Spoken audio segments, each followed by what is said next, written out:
चलो भाई, HCS prelims जो 2026 में होता उसका हम डिस्कशन कर रहे हैं सेक्शन वाइज, टॉपिक वाइज। जिसमें पहला पार्ट हमने कर लिया था पॉलिटी का, ठीक है। सेकंड हमने किया था पॉलिटी एंड IR किया था। Second is the economics and government scheme, ठीक है। आज हम जो पार्ट करेंगे वो करेंगे ज्योग्राफी और एनवायरनमेंट के जो क्वेश्चंस आए थे, ठीक है। तो आप देखोगे कैसे किस लेवल के क्वेश्चन आ रहे, कितने आप अटेम्प्ट कर सकते थे, क्या आपकी स्ट्रेटेजी होनी चाहिए तैयारी करने के लिए, ठीक है। चलो, जैसे अभी हम ये HCS का कर रहे हैं सारा, है ना। फिर इसके बाद मैं कुछ HCS के मेंस के भी करवाऊंगा, तो प्री और मेंस कंप्लीट हो जाएगा HCS का। फिर मैं UPSC के प्रीलिम्स भी कराऊंगा आपको, तो उससे पूरा एक होलिस्टिक रहेगा आपको, क्योंकि मैंने आपको कल भी दिखाया था कि UPSC के कुछ क्वेश्चन भी HCS में आते हैं, है ना। तो UPSC का भी प्री पूरा करेंगे हम PYQs, HCS के PYQ सारे करेंगे।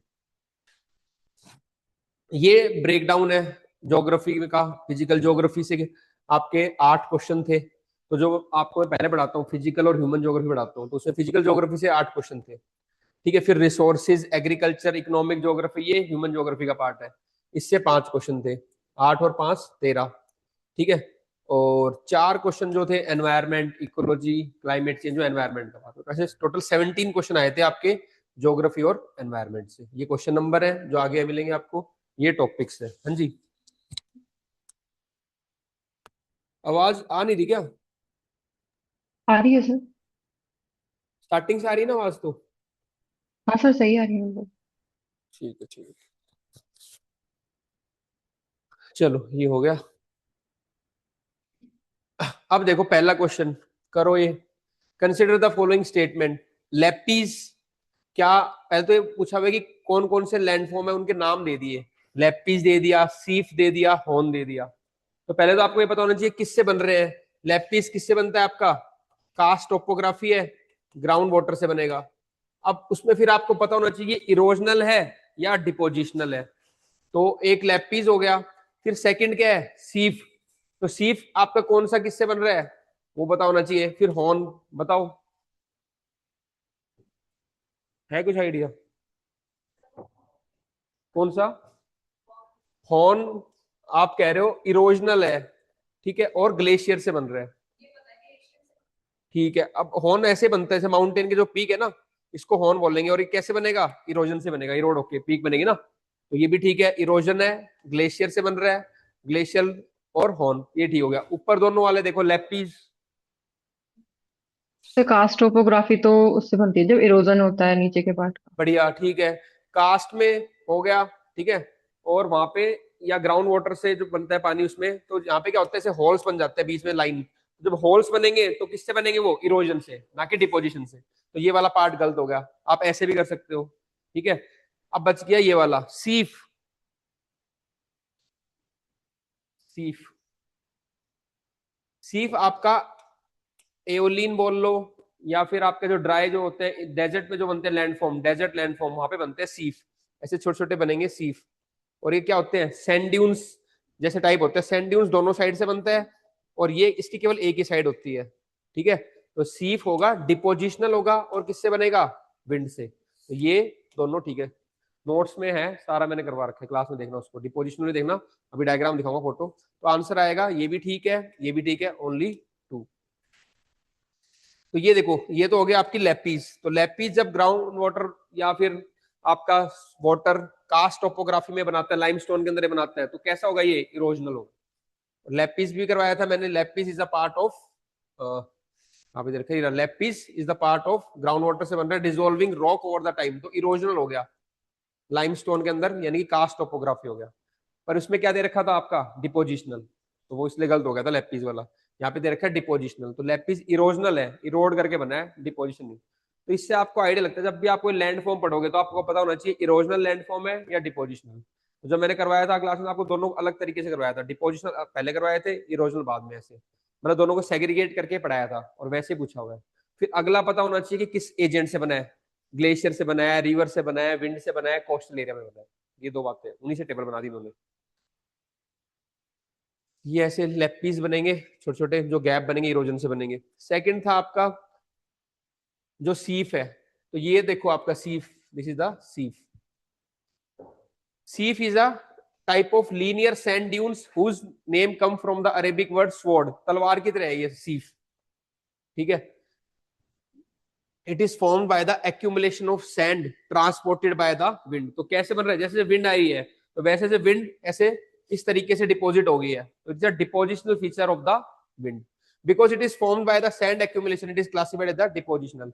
Sheath dunes grow parallel to the shifting wind direction, उसके पैरेलल अपने ग्रो करते जाते हैं। ठीक है, फिर ये अलग अलग है, बार्चन हो गया, पैराबोलिक हो गया। ठीक है, ये अलग अलग आपके डिपोजिशनल फीचर्स हैं इसके, एओलिन या फिर विंड के। ठीक है, तो विंड का था सीफ और क्या था, डिपोजिशनल था। ऐसे थर्ड, ये पूरे एनसीईआरटी के भी नोट्स में भी है और एनसीईआरटी में दे रखे, मैंने एनसीईआरटी के स्क्रीनशॉट दिए ताकि सब बच्चे अगर जो एनसीईआरटी फॉलो करते हैं उनसे भी उनका हो जाएगा। ये बन गया आपका हॉर्न।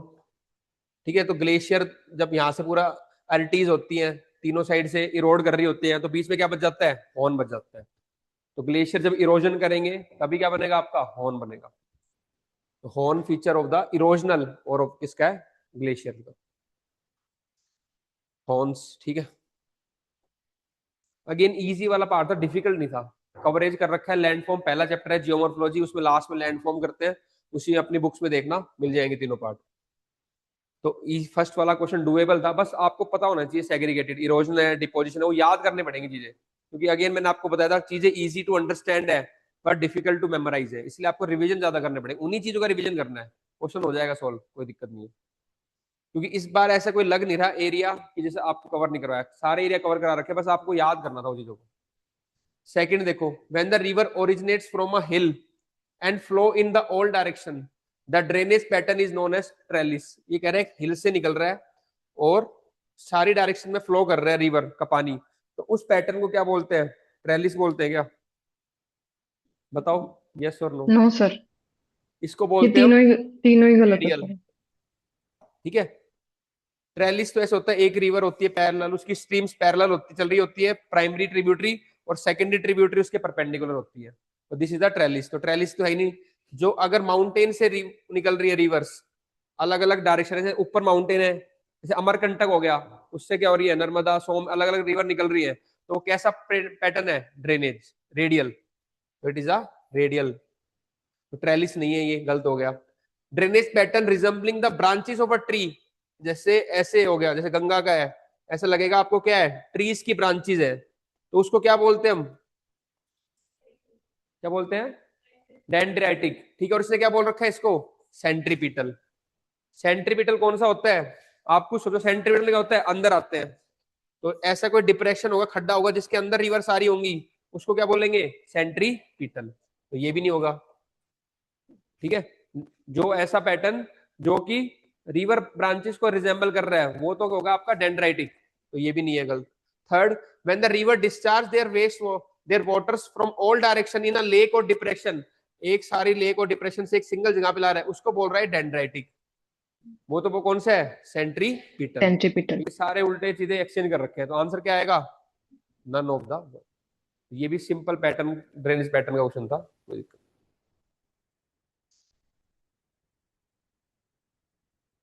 दोनों क्वेश्चन इजी थे, दोनों अटेम्प्टेबल थे, सारा मैंने उसको एक्सप्लेनेशन दे रखा है। ठीक है, नोट्स में भी दे रखा है, एनसीईआरटी में सीधी लाइन उठा रखी है, वहां से भी आया है, कोई दिक्कत नहीं उसमें। थर्ड क्वेश्चन देखो, बस ये एक क्वेश्चन जो थोड़ा मुझे लग रहा है, जो अगर बच्चा अटेम्प्ट ना कर पाया था तो ये क्वेश्चन था डिफिकल्ट था, बाकी 17 में से 16 क्वेश्चन अटेम्प्टेबल थे। अगर एक क्वेश्चन और आएगा वो मान लो, 15 तो और कोई कर देता, वो भी आप देखोगे। अब इसका बताओ मेरे को, फिर बताओ क्या दिक्कत आ रही है इसमें। नीलगिरी सर इसकी बायोस्फीयर जो रिजर्व थर्ड हैज द वाली लार्जेस्ट स्टेटमेंट है नोन ये पॉपुलेशन कॉन्ट्राडिक्ट है of the sir. Two endangered species Nilgiri tahr और लाइन टेल्ड मकाक। ये कह रहा है नीलगिरी थार और लाइन टेल्ड मकाक है आपका। सी काउ जो डुगोंग होती है वो कह रहा है गल्फ ऑफ मन्नार में है। ठीक है, यहाँ पे गल्फ ऑफ मन्नार में सी काउ और dugong. 80% of the flowering plants reported in the western Ghat, western Ghat में जितने भी फ्लावरिंग प्लांट्स होते हैं उनमें कह रहा है 80% जो है वो कहां मिल रहे हैं, आपके नीलगिरी बायोस्फीयर रिजर्व। ये तीन स्टेटमेंट अलग अलग, बताओ तमन्ना। सेकंड वाली गलत है, और फर्स्ट और थर्ड ठीक है। आप और किसी को बताना है, तीनों ठीक है। अमनदीप कुछ आइडिया, गार्गी, तीनों ठीक है। अब बताओ ऑनलाइन वाले भाई बच्चे, किसी को बताना हो तो। सर ये थर्ड वाली में डाउट है मुझे, बाकी पहली दो तो ठीक है। थर्ड वाली डाउट है, पहली दोनों कैसी है? ठीक है सर।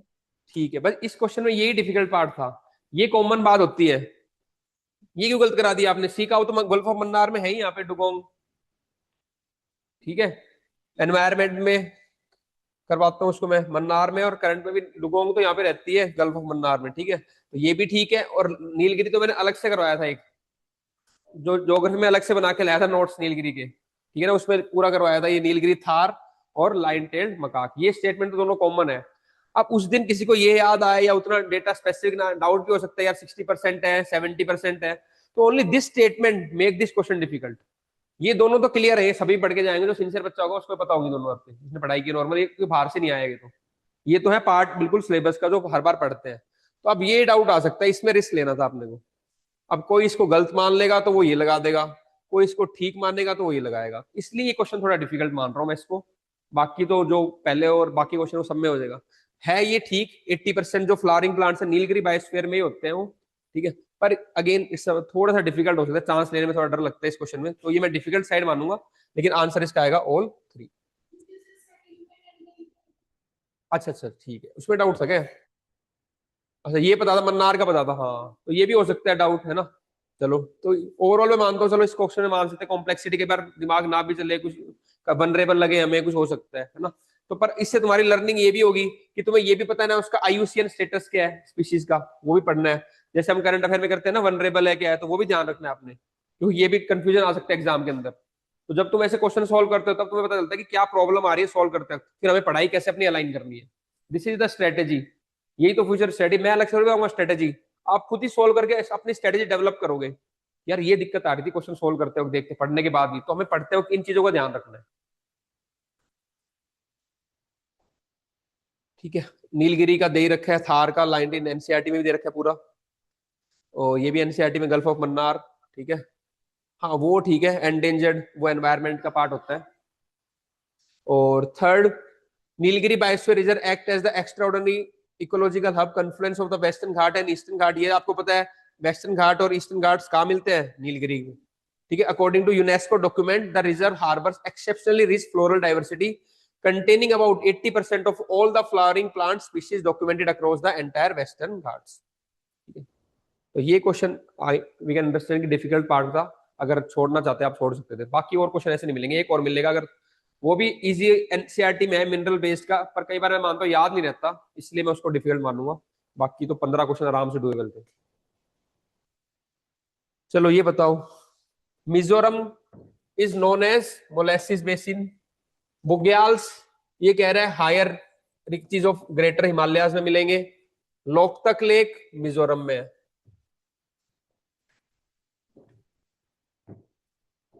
बताओ अनु क्या है? थर्ड गलत है, लोकतक लेक कहाँ पे है? मणिपुर में। वेरी गुड, ये तो मैपिंग में भी और कितनी बार करा है अपन ने, तो ये स्टेटमेंट गलत होगी। इन दोनों में बताओ। बुग्याल्स भी मैंने कराया, मोलेसिस बेसिन भी करवाया है। जब मिजोरम को में ही क्या है? मोलेसिस बेसिन, अनकंसोलिडेटेड रॉक्स है, पूरी कंसोलिडेटेड नहीं है। और बुग्याल्स क्या है आपके? टेम्परेट ग्रासलैंड टाइप कराए थे, ग्रासलैंड कराए थे बुग्याल्स, हायर हिमालयाज के अंदर, that is the grasslands bugyals. देखना उसमें बुक्स में आपकी इंडियन ज्योग्राफी में बुग्याल, जो इंडियन मोलेसिस बेसिन ऐसे अनकंसोलिडेटेड है, बिल्कुल कंसोलिडेटेड नहीं है, अनकंसोलिडेटेड बेसिन है मिजोरम के अंदर, उसको बोलते हैं हम मोलेसिस बेसिन। एनसीईआरटी में भी दे रखा है बिल्कुल ये।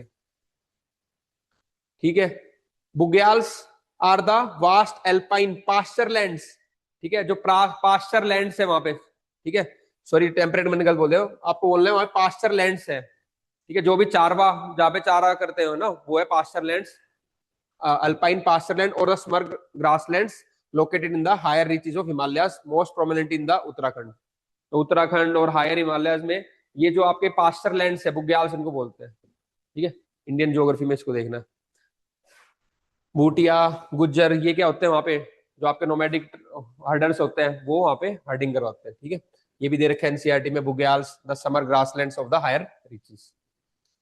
थर्ड पार्ट जो था आपका, जो आपकी लेक है Loktak, it is located in the Manipur not Mizoram. तो थर्ड वाली स्टेटमेंट गलत है, ऊपर वाली दोनों ठीक है। Bugyals are the pasture land in the higher riches.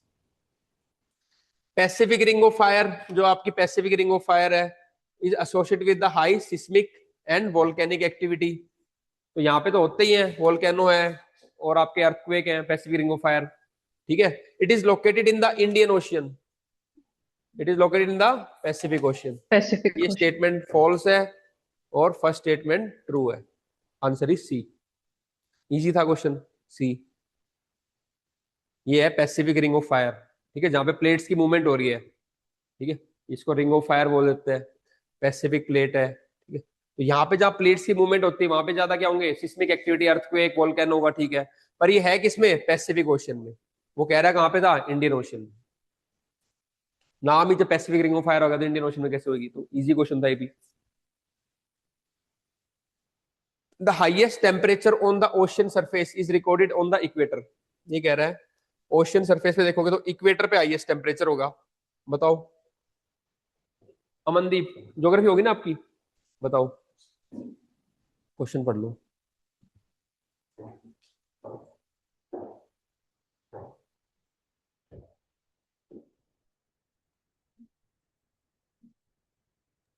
The sir maximum equator पे तो नहीं टेम्परेचर ऑफ होता। The ocean is recorded on their surface. दोनों का बताओ अमनदीप।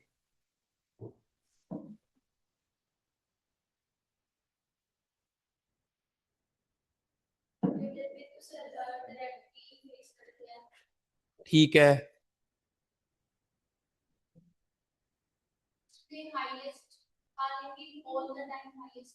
ठीक है, क्या करूं फिर, आंसर बताओ, कौन सा लॉक करूं, ए बी सी डी।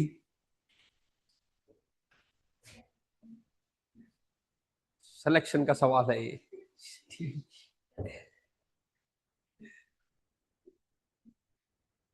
टिक टिक, वहां पे टाइम भी इतना ही मिलेगा भाई। क्या करना चाहिए इसको, छोड़ देना चाहिए घर वालों के भरोसे या दोस्तों के भरोसे, फोन फ्रेंड, पब्लिक कॉल, हो ना हो, 50-50, कोई आंसर नहीं। एक तो बता दो आंसर, फिर मैं एक्सप्लेन करूंगा ना जल्दी, कौन सा लग रहा है इनमें से, अक्कड़ पकड़ कर लो, जो ठीक लग रहा था। है, आपका नाम क्या है, अमनदीप पूछ रहा हूँ मैं, हाँ बताओ। Second, both 1 and 2 are false. अच्छा कौन, एबीसीडी मेरे को समझ आता है, एबीसीडी बताओ कौन सा है। मतलब मैं आंसर नहीं दूंगी सर, आप कुछ भी कर लो। चलो मैं ही बताता हूँ, कोई बात नहीं, समझ गया मैं आपकी भावनाएं, सब आंसर समझो आप, ठीक है। वहां पे भी ऐसे करते रहना, मैं आंसर नहीं लिखूंगी, बबल नहीं करूंगी। कौन लिखवाएगा फिर आपसे। चलो मैं समझाता हूँ फिर देखना, देखो क्या है।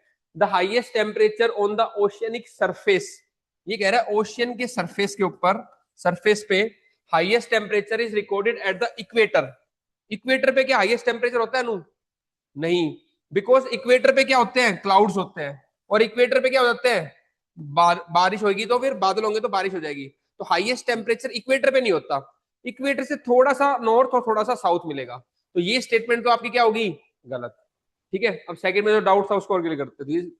The maximum temperature of the ocean recorded on their surface. अब ये देखो, ये ओशियन है, इसमें आपको क्या लग रहा है, टेम्परेचर सरफेस पे ज्यादा होगा या अंदर ज्यादा होगा, कॉमन सी बात है, इसमें डाउट नहीं था, ऑब्वियसली स्टेटमेंट क्या है, ठीक है, क्योंकि सूरज कहां से आ रहा है, ऊपर से, और ये मैंने ग्राफ में बताया था, ऊपर से आएगा टेम्परेचर, फिर धीरे धीरे कम होता है, एकदम से बिल्कुल कम हो जाता है। तो टेम्परेचर हाईएस्ट कहां पे रहता है आपका, सरफेस पे। तो ये स्टेटमेंट ठीक है, ये स्टेटमेंट गलत है। अब देख लो आंसर क्या आएगा, statement 1 is true, statement 2 is false, 1 is false and 2 is true, answer आएगा डी। बस ठीक है, चलो हो गया कंफ्यूजन दूर, बड़ा सिंपल कंफ्यूजन था। ठीक, मेरे को लगा कोई टेढ़ा क्वेश्चन पूछ लिया मैंने। ये देखो 24 डिग्री सेंटीग्रेड, 23, मतलब हाइयर टेम्परेचर कहां पे आपका, जीरो डेप्थ पे 500 मीटर, है ना। तो हायर ऊपर सरफेस पे क्या है, टेम्परेचर हाई रहेगा, धीरे धीरे फिर टेम्परेचर क्या होता है, कम हो जाता है। टेम्परेचर इधर क्या हो रहा है, कम हो रहा है। तो जैसे आप डेप्थ पे जाओगे सनलाइट कम होती है, टेम्परेचर कम होगा, तो टेम्परेचर हाइयर कहां रहेगा, सरफेस पे। ये तो इसने कैसे बात की, हाइट के हिसाब से, डेप्थ के हिसाब से। लेकिन जब आप लैटिट्यूड की बात कर रहे हो, ठीक है, तो लैटिट्यूड वाइज इक्वेटर से थोड़ा सा नॉर्थ और थोड़ा सा साउथ, हाँ इक्वेटर पे सनलाइट बहुत आती है, लेकिन क्या होता है वहां पे क्लाउड भी बहुत ज्यादा बन जाते हैं, तो क्लाउड बनने के कारण इतना टेम्परेचर हाई नहीं होता, थोड़ा सा नॉर्थ में और थोड़ा सा साउथ में होता है, एग्जैक्ट इक्वेटर में टेम्परेचर सबसे हाईएस्ट नहीं होता है, बिकॉज वहां पे क्लाउड्स बनते हैं और रेनफॉल हो जाती है। ये सब करवाया हुआ है मैंने, ऐसा नहीं है बिल्कुल, इक्वेटर वाला ही बताया था और ये डायग्राम बताया। तो ऐसे ये भी क्वेश्चन, अभी तक 6 क्वेश्चन हो गए, इनमें से एक क्वेश्चन डिफिकल्ट था, 5 आप कर सकते थे, और 5 तो क्लास में भी करवाए हैं, एनसीईआरटी में भी है, ऐसे कुछ भी नहीं बाहर से है। अब आओ 7th पे देखते हैं, कुद्रेमुख में क्या मिलता है मिनरल्स, तो इससे आपको समझ में आएगा यार, हमें पता होना चाहिए मिनरल की साइट कौन कौन सी है और ये कौन सी स्टेट में है, तो ऐसे आपको मिनरल्स पढ़ने हैं। पीवाईक्यू आपको आइडिया देते हैं। बालाघाट में मिलता है मैंगनीज और मध्य प्रदेश में है। कटनी में मिलता है बॉक्साइट और छत्तीसगढ़ में है। अब ये बताओ, मोनिका बताओ इसका आंसर। सर ये जो कटनी और सतना दोनों वो एमपी में है, बस ये तीसरा गलत होगा, वेरी बाकी गुड वेरी दोनों गुड, ठीक है। बस ये इसमें जिसको ये समझ में आ गया ना, कटनी जो बता रही है ये, कटनी एमपी में है, ठीक है, तो ये छत्तीसगढ़ वाला गलत हो जाएगा, यहाँ पे एमपी आएगा, और ये दोनों कॉमन है, तो जिसको ये पता था उसके लिए क्वेश्चन इजी था कि कटनी वाला पार्ट एमपी में है, जिसको ये नहीं पता था उसके लिए थर्ड वाला पार्ट डिफिकल्ट हो जाता। फर्स्ट दोनों कॉमन है, कुद्रेमुख आयरन ओर का है, कर्नाटका में है, बालाघाट मैंगनीज का है, क्योंकि ये मेन बेल्ट है उनकी, और ये मध्य प्रदेश में है। जब मिनरल्स पढ़ते हो ये नाम तो पढ़ते पढ़ते हो, कॉमन में है। ये थर्ड वाला किसी को डाउट हो सकता है, तो मैं इसको मैं डिफिकल्ट मान रहा हूँ, चलो ठीक है, किसी को नहीं आता तो भी कोई बात नहीं, 2 क्वेश्चन होंगे जो डिफिकल्ट होंगे, बाकी सारे इजी थे। लेकिन जैसे इसने बता दिया, क्योंकि ये याद करते हैं, कटनी अगर किसने कर लिया याद कि मध्य प्रदेश में है, बॉक्साइट का है, तो ये भी ठीक कर देगा। अब ये तुम्हारी प्रिपरेशन के ऊपर है कि तुम्हारी प्रिपरेशन किस लेवल पे है। अगर तुमने बेसिक बेसिक कर रखा है तो 2 तुम कर लोगे, फिर थर्ड में डाउट आएगा तो तुम या तो ओनली 2 या ऑल 3 करोगे, ठीक है, तो फिर तुम्हारे डाउट हो सकता है। अब जिसने अच्छा और थोड़ा सा पढ़ रखा है, थोड़ा और चीजों को याद है, तो कटनी कह देगा, या तो गलत है, आंसर आएगा ओनली। तो ये थोड़ा सा मीडियम टू डिफिकल्ट लेवल की साइड था, ना कि इजी टू डिफिकल्ट, ठीक है ना, इजी टू मीडियम, ये मीडियम से डिफिकल्ट वाली रेंज में था, जिसको आएगा कटनी वाला पार्ट वो करेगा इसको, ठीक है। आंसर आएगा दो ऊपर वाले दोनों, ठीक है, कुद्रेमुख करेक्टली कर्नाटका में आयरन और, बालाघाट मध्य प्रदेश मैंगनीज, ठीक है, ये एनसीईआरटी में भी है, नोट्स में भी था। अब देखो ला, ये तो बहुत सारे इजी है। अब देखो नोमैडिक हर्डिंग, ये कैसी है, प्रीमिटिव सबसिस्टेंस एक्टिविटी, कहां पे हो रही है, सारा और एशियाटिक डेजर्ट में। एक्सटेंसिव कमर्शियल ग्रेन, जहां पे आप केवल ग्रेन उगा रहे हो, वो ग्रेन में क्या होगा, वीट उगेगा, और कहां पे उगेगा, interior part of semi arid lands of mid latitudes, ये आपके क्या है, मिड लैटिट्यूड्स। और यहाँ पे ग्रासलैंड्स है ना, यूरोप के अंदर स्टेपीज, यहाँ पे प्रेरीज, ये भी करवा रखा है, तो ये भी ठीक हो गया, ये भी ठीक हो गया। Mediterranean is known as viticulture, ठीक है, और Mediterranean sea coast of Africa, Europe, Iran, Canada. बताओ पिंकी, ज्योग्राफी तो सर मैंने 1 साल पहले पढ़ा था, अब तो भूल गई, मैंने रिवाइज ही नहीं किया। दिया पढ़ा है ज्योग्राफी? नो सर, पढ़ा नहीं है, लेकिन फर्स्ट और सेकंड ठीक लग रहा है। ये दोनों ठीक है, थर्ड में क्या डाउट लग रहा है तेरे को? सर यही रीजन वाला डाउट लग रहा है। वेरी, कौन सा रीजन नहीं होगा मेडिटेरेनियन के अंदर? Sir Canada. कनाडा। सब तो एग्जिट बता दिया तूने, चल ठीक है, तो ये कनाडा रीजन हो गया, ईरान का पार्ट हो गया, मेडिटेरेनियन थोड़ी आएंगे आपके। हाँ, मेडिटेरेनियन में क्या क्या आएगा आपका, 30 to 45 डिग्री, एक तो यूरोप का पार्ट आ गया, इटली वाला, उधर क्या हो गया, यूएसए में क्या आ गया, कैलिफोर्निया वाला आ गया, कनाडा तो ऊपर आता है ना थोड़ा, तो ये वाला रीजन वाला पार्ट इज, ये गलत दे रखा है इसमें, तो ये स्टेटमेंट आपकी गलत हो जाएगी। मेडिटेरेनियन कहाँ पे आएगा, 30 से 45 डिग्री वाला जो लॉन्गिट्यूड है आपके, सॉरी लैटिट्यूड है, ठीक है, और नदर्न हेमिस्फीयर में भी, सदर्न हेमिस्फीयर में। कनाडा तो ऊपर आता है थोड़ा, ठीक है, तो कनाडा में मेडिटेरेनियन इतना रीजन नहीं है, तो बस रीजन के हिसाब से ये स्टेटमेंट गलत थी। नोमैडिक हर्डिंग ठीक है, पहले वाला पार्ट आप करेक्टली मैच, दूसरा एक्सटेंसिव ग्रेन, ये भी ठीक था, करेक्टली मैच। थर्ड देखो, Mediterranean is known for viticulture along Europe, Iran, ये गलत है, because Mediterranean agriculture indeed region listed in the Mediterranean region found in the region of climate warm dry, ये दे रखा है आपका। सेंट्रल चिले, सदर्न हेमिस्फीयर में भी, नदर्न में भी, southern California, south western south Africa and south western Australia, apart from southern Europe, ये तो है ही, और नॉर्थ अफ्रीका। इनके अलावा। तो कनाडा वाला पार्ट और ईरान वाला पार्ट था, वो नहीं था इसमें। तो रीजन के हिसाब से वो गलत था। अगेन क्लास 12 की एनसीईआरटी में और क्लास में तो आपको करवाए रखा मैटर रीजन, उसमें मैंने दोनों पूरा ग्राफ बना रखा था, ऊपर मैप, नॉर्दर्न हेमिस्फीयर में भी सदर्न हेमिस्फीयर में भी, तो उससे भी आइडिया लग जाता है। ये सारी फिर फार्मिंग, अगर 3 पे क्वेश्चन है अगली बार किसी और से आ सकता है, ये डिटेल मैंने सारी फार्मिंग आपको दे दी है और पीडीएफ HCS अखाड़ा टेलीग्राम चैनल में डाल दी है, तो वहां से आप इसको अपनी फार्मिंग कर सकते हो। बाकी आप लोग को तो नोट से करना है, नोट्स में सारा टेबल बना रखा है, वहीं से टेबल डालिए। नेक्स्ट आओ, in Orissa high grade of hematite और, ठीक है, आयरन का और हेमेटाइट और उड़ीसा इज फाउंड इन बादाम पहाड़ मिल्स, ठीक है। Very high grade of hematite found in the Bailadila range of Jharkhand, Odisha और बिल्लारी चित्रदुर्ग चिकमंगलूर तुमकुर बेल्ट कर्नाटका इसमें भी है। तो बस इन्होंने क्या कर रखा है, माइंस के नाम दे दिए और इधर स्टेट दे दिए, अब टेबल नहीं बनाई, स्टेटमेंट में लिख दिया, और ये सारे क्लास में करवा रखे हैं, इसलिए मैं इसको इजी वाला मानूंगा। एनसीईआरटी में भी है, क्लास में करा रखे हैं।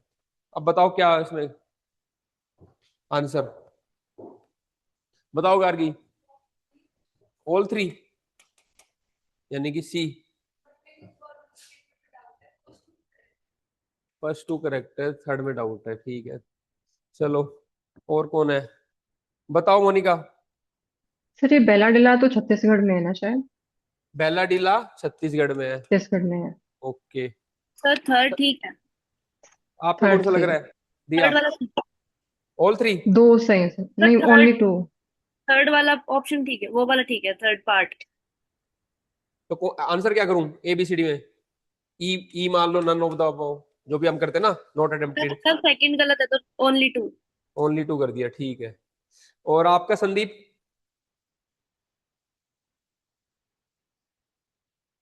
सर नहीं आइडिया। आइए चलो ठीक है। इसमें देखो उड़ीसा, ठीक है, उड़ीसा में क्या है आपका, बादाम पाड़ का है, उड़ीसा में हेमेटाइट है, ठीक है। चित्रदुर्ग चिकमंगलूर ये सारे कहाँ है, कर्नाटका में है। लेकिन जो ये बेलाडीला है ये कहाँ पे आपका, छत्तीसगढ़ में, ना कि झारखंड में। उड़ीसा ठीक है, Badampahar, Bailadila range of hills are globally famous है, तो बहुत फेमस है, एक्सेप्शनली हाई ग्रेड हेमेटाइट और, ठीक है। It is located in the Bastar district of Chhattisgarh, not Jharkhand. Bailadila और डल्ली राजहरा, दो मैंने ऐसे याद नाम भी, बादाम पहाड़ गुरु महसानी, ऐसे दोनों मैंने पेयर बना के करवाए थे। गुरु महसानी बादाम पहाड़ आपके उड़ीसा में, बेलाडीला और आपका डल्ली राजहरा छत्तीसगढ़ में, ठीक है। और ये पूरा चिकमंगलूर ये सारा करवाया था कर्नाटक के अंदर, उसी से सिंपल है। इंडियन ज्योग्राफी में मिनरल्स वाला चैप्टर देखना उसके अंदर।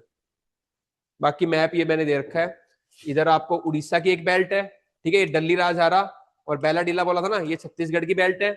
और फिर यहाँ पे कौन सी आ गई, कर्नाटका की बेल्ट। और इधर आपकी गोवा और महाराष्ट्र की बेल्ट। इसी बेल्ट से क्वेश्चन पूछा, इन्हीं में से बस क्या किया इन्होंने, माइन पिक कर ली, कौन से रीजन में कौन सी माइन है। और ये भी है कि बहुत मुश्किल नहीं, आयरन ओर का पूछा, आयरन ओर तो सबसे पहला करते हैं हम, आयरन ओर का पता होना चाहिए। अगर कोई बहुत अलग पूछता ना, टंगस्टन वंगस्टन कुछ पूछता, मैं समझ आता, आयरन ओर का क्वेश्चन गलत नहीं कर सकते हम। तो अगेन इजी था, डुएबल क्वेश्चन था, ठीक है। नेक्स्ट आओ, हॉर्मुज स्ट्रेट रेड सी और गल्फ ऑफ एडन के बीच में है, डेविस स्ट्रेट बैफिन बे और लेब्राडोर सी के बीच में है, बोस्फोरस ब्लैक सी और मरमरा के बीच में है। बताओ मनदीप।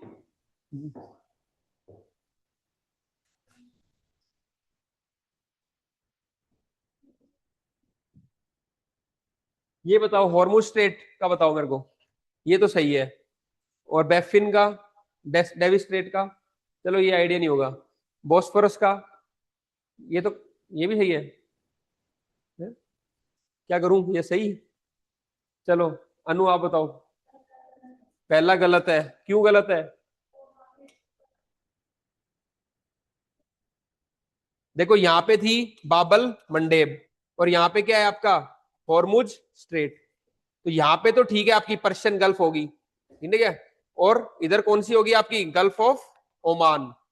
तो ये क्या दिखा रहा है, रेड सी, रेड सी तो यहाँ पे है ना, बाबल मंडेब के यहाँ पे। अब पहले तो कह रहे ठीक है, ये तो साफ साफ लिखा है रेड सी तो यहाँ पे है आपके अफ्रीका के उधर।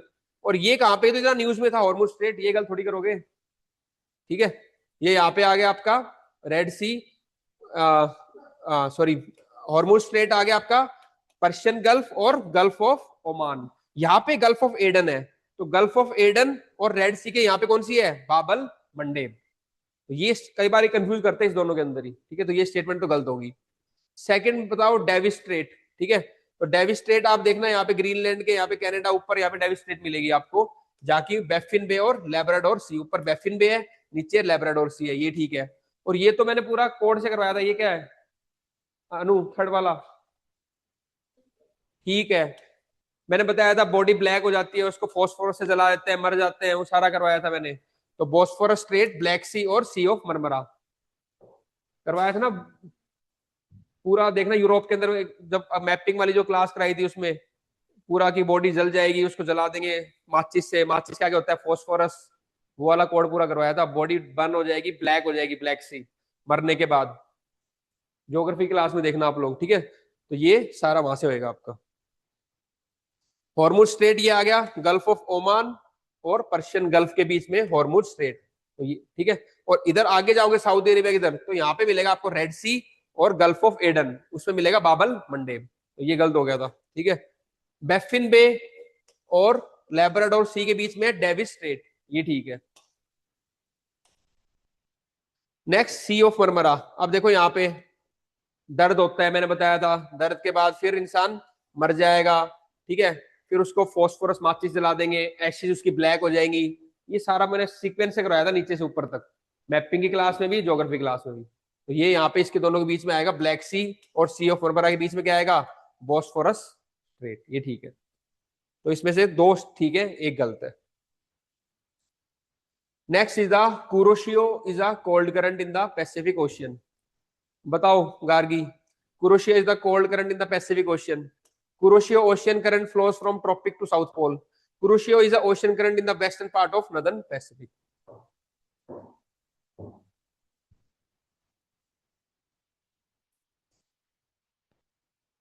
अगर हम चीजें रिवाइज नहीं करेंगे तो हम आंसर में कंफ्यूज हो सकते हैं।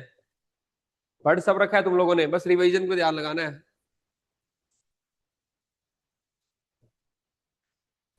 सोच के बताओ, कोल्ड है वो में ये तमन्ना, वो में, बाकी आंसर क्या आएगा फिर, ओनली टू। अब देखो मैंने बताया था, याद होगा तुम्हें, ओके ओके ओके भी किया था, ओयाशियो कुरुशियो ऐसे याद करवाया था ओके का, ठीक है। तो ऊपर से जो करंट आते हैं पोल से, यहां से ये पोल है नॉर्थ पोल, और ये क्या है आपका इक्वेटर या फिर ट्रॉपिक्स, क्योंकि ये करंट मूव कहां कर रहे हैं, पैसिफिक ओशन में, ठीक है। तो ये ओके ट्रॉपिक्स से पोल की तरफ जा रहा है, तो कैसा करंट होगा ये, ट्रॉपिक्स में क्या होता है गर्म पानी, तो ये करंट होगा वार्म, तो Kuroshio is a cold current, गलत, वार्म करंट है। Kuroshio ocean current flow from tropics to the south pole, ये ट्रॉपिक्स से क्या साउथ पोल जा रहा है, ट्रॉपिक से नॉर्थ पोल नॉर्थ की तरफ पोल। जा रहा है, ये स्टेटमेंट भी गलत होगी, ठीक है। कुरुशियो is a ocean current in the western part of the northern Pacific, ठीक है, ये पैसिफिक ओशियन है, इसका किस साइड है ये, वेस्टर्न पार्ट, तो आंसर क्या आएगा, ओनली वन, जो आप ओनली टू कह रहे थे, ठीक है। चलो आंसर है ओनली वन। ये करवाया था मैंने ओके, ओके कोड ही ओके था, ओयाशियो ऊपर से आता है, कुरुशियो नीचे से जाता है। अब फिर भी याद करने के लिए आपके नोट्स में भी टेबल दे रखी है, और यहाँ भी मैंने अलग से दे दिया टेबल, सारे करंट कैसा टाइप है, कहाँ पे करंट में आपको क्या चीज करना है, कि वार्म करंट है, कोल्ड करंट है, ठीक है, कौन से रीजन से जा रहा है, क्या उसकी मूवमेंट है, ये आपको पढ़ना होता है। तो अगेन पीवाई क्यू इसलिए करवा रहा हूँ आपको, आपको आइडिया लग जाए आपको पढ़ना क्या है। इस बार सबसे मतलब ठीक था पेपर, ऐसा नहीं था बहुत डिफिकल्ट था, 3 सेक्शन में आपको आज बताऊंगा अभी, ठीक है, जो आपने कर चुके, जिनके आप कितने क्वेश्चन अटेम्प्ट कर सकते थे। ये वार्म करंट आ गए, वो सारे करवा रखे वार्म करंट, ऐसा ये मैप हो गया आपका, ठीक है, कहाँ कहाँ से, ये देखो ऊपर से क्या आ रहा है ओयाशियो, नीचे से क्या आ रहा है कुरुशियो, और ट्रॉपिक से जा रहा है, तो ट्रॉपिक से पानी लेके जाएगा ऊपर, तो क्या लेके जाएगा वार्म, और मैंने कोड भी कराया था ओके, ओ ऊपर था के नीचे था, ओके, ठीक है। कुछ याद नहीं आ रहा होगा अभी, कई साल पहले पढ़ा था ना इसलिए, ठीक है। चलो बार बार रिवाइज करेंगे तभी याद आएगा, मुझे तो इसलिए याद आ जाता है कि बार बार रिवाइज करना पड़ेगा आपको भी, हो जाएगा, ठीक है। चलो एनसीईआरटी में भी दे रखा है आपका क्लास 11th वाली में। नेक्स्ट आओ आपका रिवर्स, जो रिवर सिस्टम है, कहां से ओरिजिन होता है, तो 2 क्वेश्चन इस तरह से आते हैं, कहां से ओरिजिन होता है, कौन सी ट्रिब्यूटरी उसकी रिवर की, ये पूछ सकता है। तो पहला देखो आप, कावेरी रिवर। कावेरी रिवर कहां से ओरिजिनेट हो रही है, कह रहा है बरमगिरी हिल्स से, कर्नाटका में, ठीक है। चेनाब कह रहा है ये कहां से हो रही है, वेरीनाग से। गोदावरी कहां से हो रही है, अमरकंटक से। बताओ मोनिका। सर इसका नहीं पता, बस पहले वाले का तो पता है, पहला सही है, बाकी दो का आइडिया नहीं। सर गोदावरी त्र्यंबकेश्वर वहां से आती है। दिया गोदावरी वाला मिस्टेक है। कमाल कर देती है दिया, आप तो बिना पढ़े भी आप बता देते हो, वेरी गुड, अप्रिशिएबल। गोदावरी जिंदा, त्र्यंबकेश्वर, शाबाश। और बताओ जो जो पता है तुम्हें।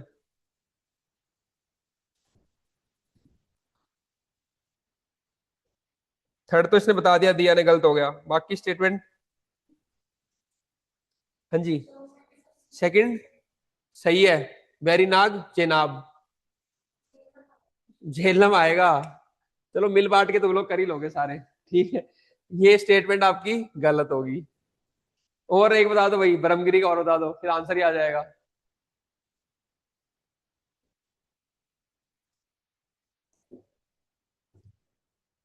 करो मदद इनकी रीतिका। चलो ब्रह्मगिरी ठीक है, कावेरी कहां से आ रही है आपकी, कर्नाटका में ब्रह्मगिरी हिल से, आंसर आएगा ओनली वन, ठीक है। वेरीनाग से चेनाब नहीं आती, झेलम आती है, ठीक है। अगेन यही टेबल आपको नोट्स में देख के याद आ जाएगा भाई। झेलम रिवर हो गया, ये ठीक था क्रम आपका। कावेरी आपका ब्रह्मगिरी रेंज से, ठीक है। वेरीनाग से आपकी झेलम आती है, चेनाब नहीं आती है। और त्र्यंबकेश्वर, गोदावरी आती है आपकी त्र्यंबकेश्वर से, ठीक है, ना कि अमरकंटक से। इसमें लिखा भी होगा, ठीक है। अमरकंटक से नहीं आती, नर्मदा सोन ये अमरकंटक से आती है। ऐसी टेबल आपके नोट्स में देखना मिल जाएगी, जो मैंने करवाया था ड्रेनेज सिस्टम में, जहाँ पे ट्रिब्यूटरीज कहां से ओरिजिन है सब करा रखा है। तो अभी तक हमने कितने क्वेश्चन कर लिए, 12। 12 में से 10 क्वेश्चन डुएबल थे, ठीक है। 2 मैं मान लेता हूँ डिफिकल्ट होंगे, उसमें कोई दिक्कत नहीं, 10 तो करने ही करने थे। अब देखो, pattern of the land, current fallow land left without cultivation for 2 or more than 2 years of agriculture, other than fallow land left uncultivated for the past 1 to 5 years, gross crop area, ये सब भी agriculture में करवाया था मैंने। तो एक area होता है, ठीक है, नेट सोन एरिया। अगर मान लो 10 हेक्टेयर है ये, तो ये क्या हो गया, नेट सोन एरिया, एक एरिया हो गया। इसको आपने 2 बार कल्टीवेट कर दिया, 10 और अगली क्रॉप में फिर कर दिया 10, तो इसका ग्रोस क्रॉप कितना हो जाएगा, दोनों को मिला के ग्रोस। एक बार और कल्टीवेट कर दिया 10 को ही, 10 प्लस 10 प्लस 10, तो नेट सोन एरिया कितना रहेगा 10, लेकिन ग्रोस कितना हो जाएगा 10 प्लस 10 प्लस 10। तो ये क्या कह रहा है, gross crop area is the area sown more than once, हाँ more than once in agriculture year, plus net sown area is known as the gross crop area. तो एक तो नेट सोन एरिया प्लस उसको एक बार से जितनी बार भी किया है, तो 2 बार किया है तो 20 हो जाएगा, 3 बार किया है तो 30 हो जाएगा। तो ये स्टेटमेंट ठीक है। फैलो लैंड क्या होती है, जो करंट फैलो लैंड होती है, 1 साल तक का पीरियड होता है। अगर कोई भी लैंड 1 साल से कम तक आपने उसमें कोई कल्टीवेशन नहीं किया, तो वो हो जाएगी फैलो। और 1 साल से 5 साल तक आपने खाली छोड़ दी, तो वो आ जाएगी अदर फैलो। ये क्या लिखा हुआ है, लेफ्ट विदाउट कल्टीवेशन फॉर 2 और मोर, नहीं 1 से कम, तो ये स्टेटमेंट गलत है। Other than current fallow left uncultivated for the 1 to 5, ये ठीक है, 1 to 5 में है, और ये भी ठीक है, आंसर आएगा ओनली 2। अगेन ये बेसिक कॉन्सेप्ट था, कोई डिफिकल्ट नहीं था, डुएबल था क्वेश्चन, आंसर बी ओनली 2। ये सारी मैंने फिर टर्म दे दी, अगर इन केस आपको दिक्कत आती है तो आप इससे पढ़ सकते हो कि फॉरेस्ट एरिया किसको बोलते हैं, area under non agriculture use, barren, unculturable, permanent pasture, land under miscellaneous tree crops, ठीक है, कल्चरेबल वेस्टलैंड, है ना, एरिया, और fallow land, current fallow, this represent crop area which kept fallow during the current year, यानी कि 1 साल से कम, that is the current fallow. Net sown area, सारी टर्म्स मैंने दे रखी है इसमें आपको, ठीक है,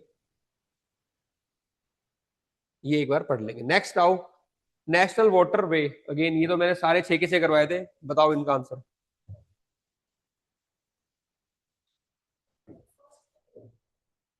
फर्स्ट गलत हो गया, और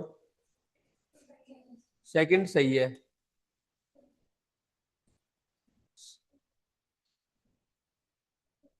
थर्ड गलत है। तो क्या आंसर करूं इसमें मैं? अमनदीप क्या आंसर करूं? सर मुझे फंसा दिया, आ जाओ। चलो आंसर बता दो अपने अपने। मुस्कान बताओ आंसर। Only 2 pairs. बताओ और कोई ऑनलाइन में कौन बताएगा?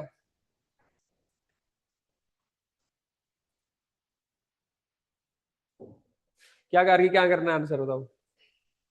एक कर दूं, ओनली 1 पेयर? अच्छा तो ओनली 2 पेयर, ठीक है। और किसी के इसके अलावा आंसर?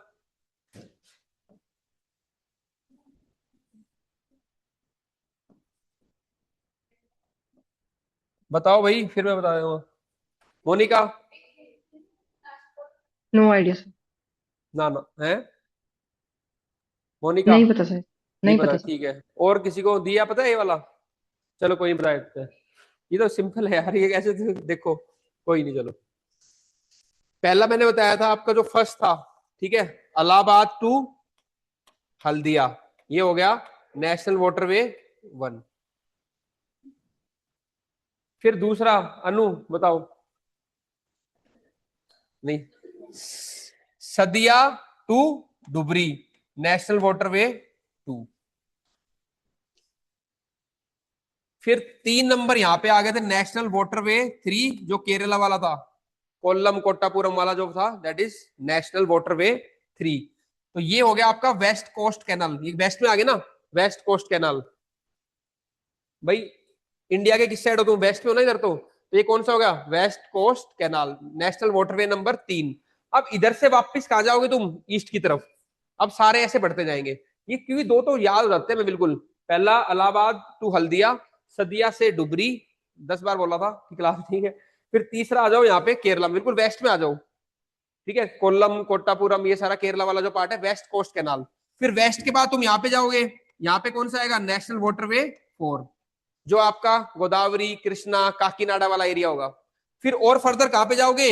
ईस्ट में, यहाँ पे कौन सी आएगी? East coast canal. और फिर फर्दर, और ये कौन सा होगा? National waterway 5, national waterway 5। और फर्दर ईस्ट में यहाँ पे जाओगे, जो आपका नेक्स्ट था, that is the Barak river system पे जो था, दैट इज नेशनल वाटरवे 6। तो तरीका देखो याद करने का। सबसे पहले मैंने कौन सा बताया था? इलाहाबाद टू हल्दिया, ये यूपी में और ये वेस्ट बंगाल में, नेशनल वाटरवे नंबर 1। दूसरा मैंने क्या बोला था? सदिया से Dhubri, national waterway number 2।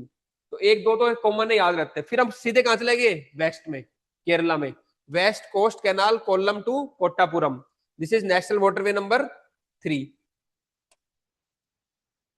National waterway number 3। अब मैंने बोला था वेस्ट से कहां चला वापिस? ईस्ट की तरफ।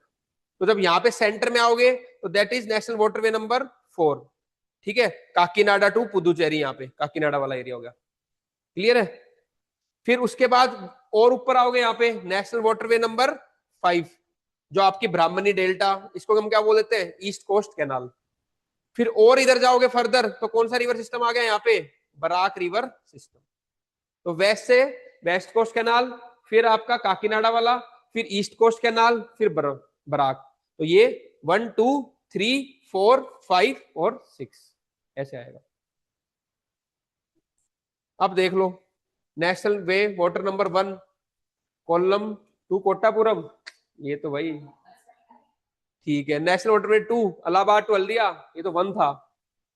National waterway number 3 Sadiya to Dhubri, ये तो 2 था। तो सब याद आ गया, ठीक है। चलो भाई, बस ये अगर हमने स्ट्रक्चर करके पढ़ लिया होता तो हमें याद हो जाता। 1 2, फिर वेस्ट में आके, फिर वेस्ट से इसी तरफ जा रहे हैं। चलो अभी तो अटेम्प्ट देना है तुम्हें, अभी तो नए बच्चे हो, सीख जाओगे 2 बार पढ़ोगे तो। लेकिन जिन्होंने मल्टीपल रिवीजन कर रखे हैं उनको गलती नहीं होगी। जो अभी स्टार्ट कर रहा है, क्लास कर रहा है फर्स्ट टाइम में, मैं समझ सकता हूँ, एकदम से याद नहीं होता है।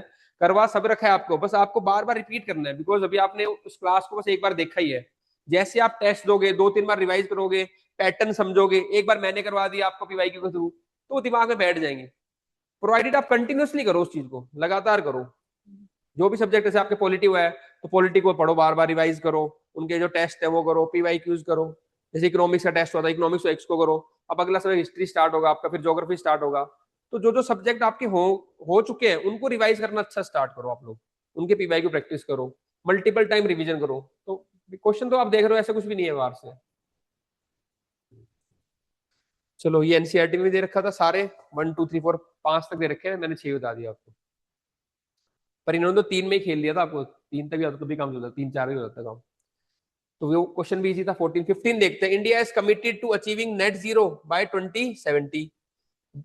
ठीक है, पेरिस समिट के अकॉर्डिंग क्या था, हमने इंटेंडेड नेशनली डिटरमाइंड कंट्रीब्यूशन, कितना हम एमिशन कम करेंगे वो सबने टारगेट ले रखे थे। ठीक है, तो उसके according NDC contribution are submitted under the Paris agreement. NDC target are legally binding under the international law. हाँ जी, ऑनलाइन में बताना है किसी को, सर ये लीगली बाइंडिंग नहीं थी। और किसी को बताना है? सर फर्स्ट स्टेटमेंट ठीक है। फर्स्ट ठीक है, और किसी को बताना है? ठीक है, ऑफलाइन वाले थर्ड गलत है, बिकॉज लीगली बाइंडिंग नहीं है, आपने कर लिया ठीक है। फर्स्ट उसने कह दिया ठीक है, ठीक है फर्स्ट। सेकंड, एनडीसीआर सबमिटेड अंडर था, कौन से एग्रीमेंट में था भाई? 2015 का पेरिस एग्रीमेंट था, उसी के अंदर तो एनडीसी था, नेशनल डिटरमाइंड कंट्रीब्यूशन। तो फर्स्ट और सेकंड ठीक है ओनली।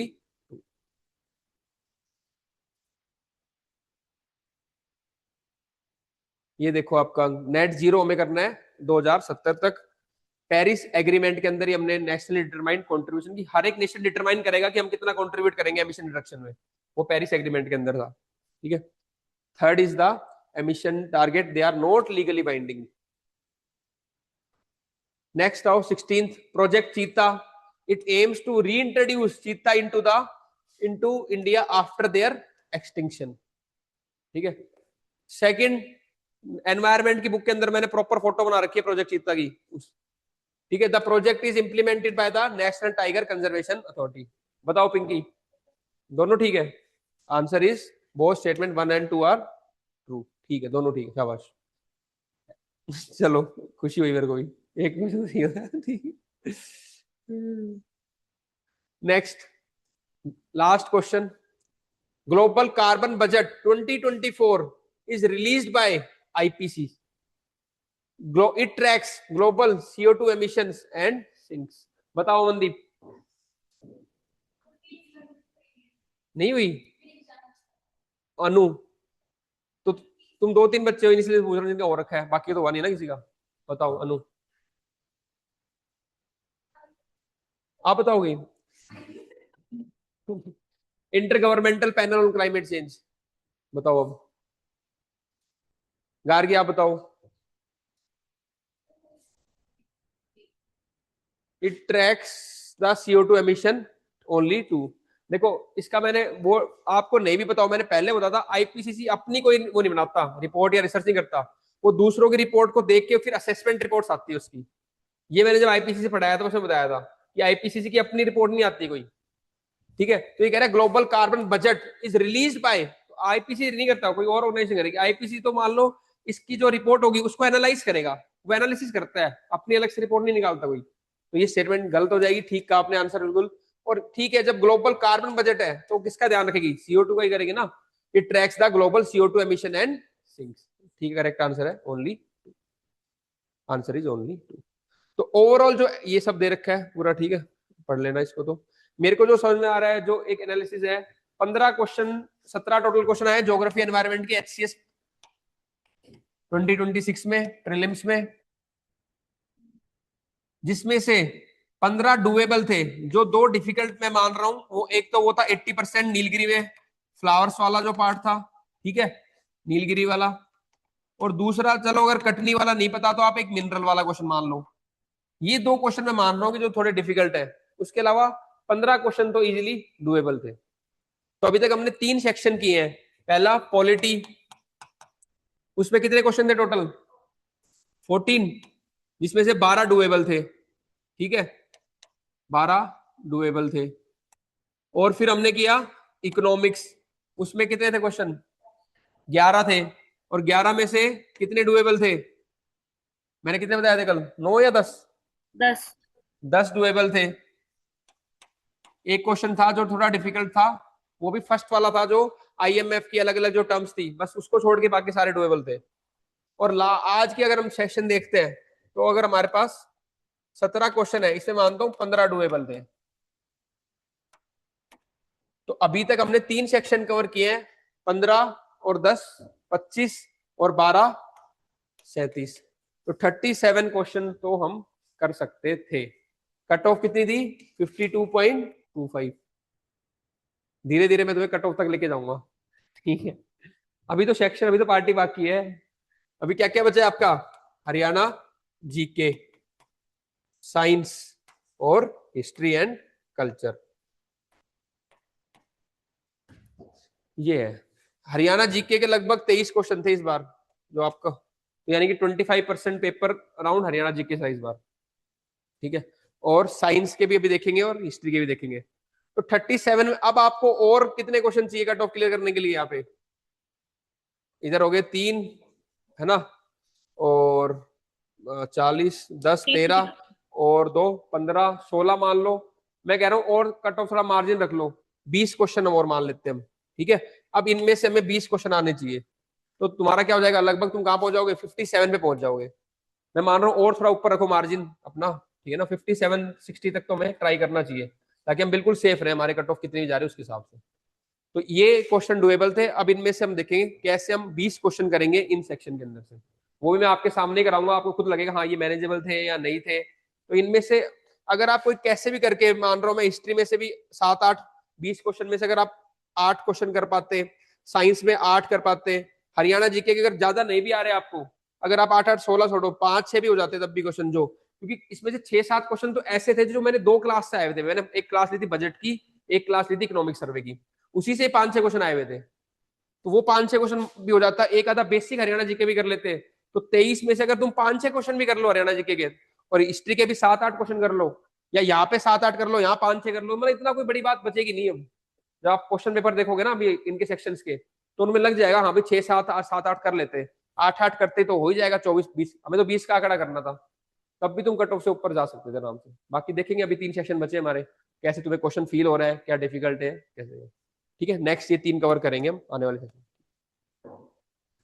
ओके भाई।